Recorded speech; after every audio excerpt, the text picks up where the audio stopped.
ನಮಸ್ಕಾರ ಸ್ನೇಹಿತರೆ.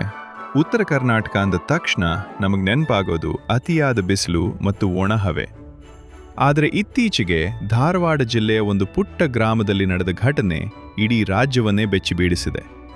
ಹೌದು, ಮಾರ್ಚ್ ತಿಂಗಳ ಬೇಸಿಗೆಯ ಬಿಸಿಲಿನಲ್ಲಿ ಧಗಧಗಿಸುತ್ತಿದ್ದ ಭೂಮಿ ದಿಢೀರನೆ ಕಾಶ್ಮೀರದಂತೆ ಬದಲಾಗಿತ್ತು.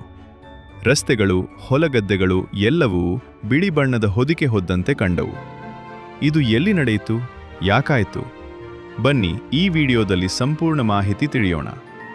ಅದಕ್ಕಿಂತ ಮುಂಚೆ ನೀವೇನಾದರೂ ಇದೇ ಮೊದಲ ಬಾರಿಗೆ ಈ ವಿಡಿಯೋ ನೋಡ್ತಾ ಇದ್ರೆ ದಯವಿಟ್ಟು ನಮ್ಮ ಚಾನಲ್ನ ಸಬ್ಸ್ಕ್ರೈಬ್ ಮಾಡಿ. ಘಟನೆ ನಡೆದಿದ್ದು ಧಾರವಾಡ ಜಿಲ್ಲೆಯ ಕಲ್ಗಟಗಿ ತಾಲೂಕಿನ ಮಾಚಾಪುರ ಎಂಬ ಗ್ರಾಮದಲ್ಲಿ. ಮಾರ್ಚ್ 17, 2026 ಮಧ್ಯಾಹ್ನ ಸುಮಾರು 3 ಗಂಟೆಯ ಸಮಯ. ದಿಢೀರನೆ ಆಕಾಶ ಕಪ್ಪಾಗಿ ಭೀಕರ ಗಾಳಿ ಆರಂಭವಾಯಿತು. ನೋಡುತ್ತಿದ್ದಂತೆ ಆಲಿಕಲ್ಲು ಮಳೆ ಶುರುವಾಯಿತು. ಇದು ಕೇವಲ ಸಾಧಾರಣ ಮಳೆಯಲ್ಲ, ಬದಲಾಗಿ ಸೇಬಿನ ಗಾತ್ರದ ಆಲಿಕಲ್ಲುಗಳು ಸುಮಾರು 30ರಿಂದ 40 ನಿಮಿಷಗಳ ಕಾಲ ಸತತವಾಗಿ ಸುರಿದವು. ಮಳೆ ನಿಂತ ಮೇಲೆ ನೋಡಿದರೆ ಇಡೀ ಮಾಚಾಪುರ ಗ್ರಾಮ ಅಕ್ಷರಶಃ ಮಿನಿ ಕಾಶ್ಮೀರದಂತೆ ಬದಲಾಗಿತ್ತು. ರಸ್ತೆಯ ಮೇಲೆ 2ರಿಂದ 3 ಅಡಿಗಳಷ್ಟು ಎತ್ತರದ ಆಲಿಕಲ್ಲುಗಳ ರಾಶಿ ಬಿದ್ದಿತ್ತು.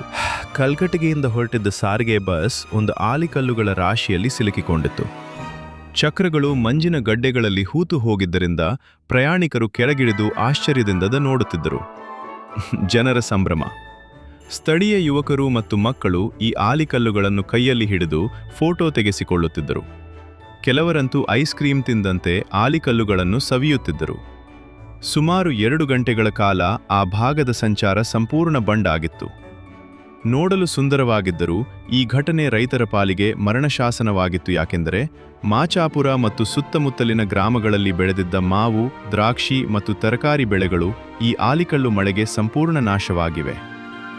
ಯಾಕೀ ಬದಲಾವಣೆ ಅನ್ನೋದನ್ನು ನೋಡೋದಾದರೆ ಹವಾಮಾನ ತಜ್ಞರ ಪ್ರಕಾರ ವಾತಾವರಣದಲ್ಲಿನ ಅತಿಯಾದ ಉಷ್ಣಾಂಶ ಮತ್ತು ಸಮುದ್ರ ಮಟ್ಟದಿಂದ ಬೀಸುವ ತೇವಾಂಶ ಭರಿತ ಗಾಳಿ ಒಂದಕ್ಕೊಂದು ಸಂಧಿಸಿದಾಗ ಇಂತಹ ಭೀಕರ ಆಲಿಕಲ್ಲು ಮಳೆ ಸಂಭವಿಸುತ್ತದೆ.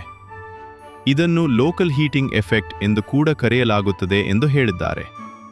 ಹವಾಮಾನದ ಮುನ್ಸೂಚನೆಯೋ ಗೊತ್ತಿಲ್ಲ, ಆದರೆ ಮಾಚಾಪುರದ ಈ ದೃಶ್ಯಗಳು ಮಾತ್ರ ಕನ್ನಡಿಗರ ಮನಸ್ಸಿನಲ್ಲಿ ಅಚ್ಚಳಿಯದೆ ಉಳಿದಿವೆ.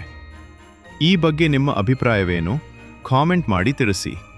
ಇಂತಹ ಮತ್ತಷ್ಟು ಆಸಕ್ತಿದಾಯಕ ಮಾಹಿತಿಗಳಿಗಾಗಿ ನಮ್ಮ ಚಾನೆಲ್ ಸಬ್ಸ್ಕ್ರೈಬ್ ಮಾಡಿ. ಧನ್ಯವಾದಗಳು.